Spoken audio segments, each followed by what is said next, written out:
Баршаңызға қайырлы күн. Бүгін хачапури дайындайтын боламыз. Менімен бірге болыңыздар. Алдымен қамырын дайындаймыз. Ол үшін жылы сүт, тұз, шекер, ашытқы және де ұн қажет болады. Ең алдымен жылы сүтімізге шекеріміз бен тұзымызды саламыз. Артынан ашытқы саламыз. Және де осыны жақсылап араластырамыз.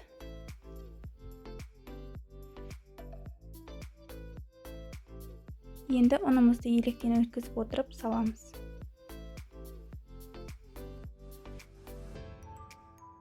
Алдымен қасықпен араластырып отырып, соңынан қолмен илеп шығамын.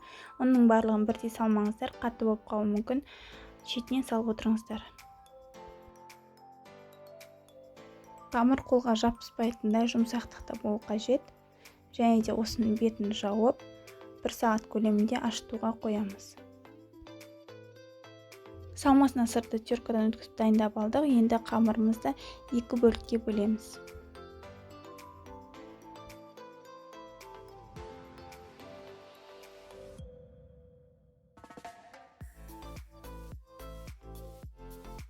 Қамырымызды қолымызбен сопақша формада жайып шығамыз.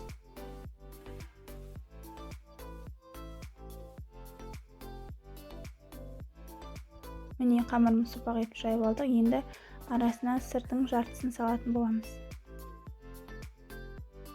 Біркелкі етіп салыңыздар.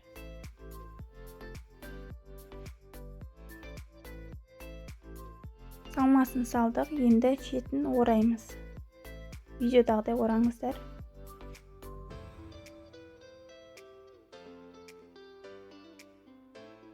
Екі басын кішкене біріктіріп қойыңыздар.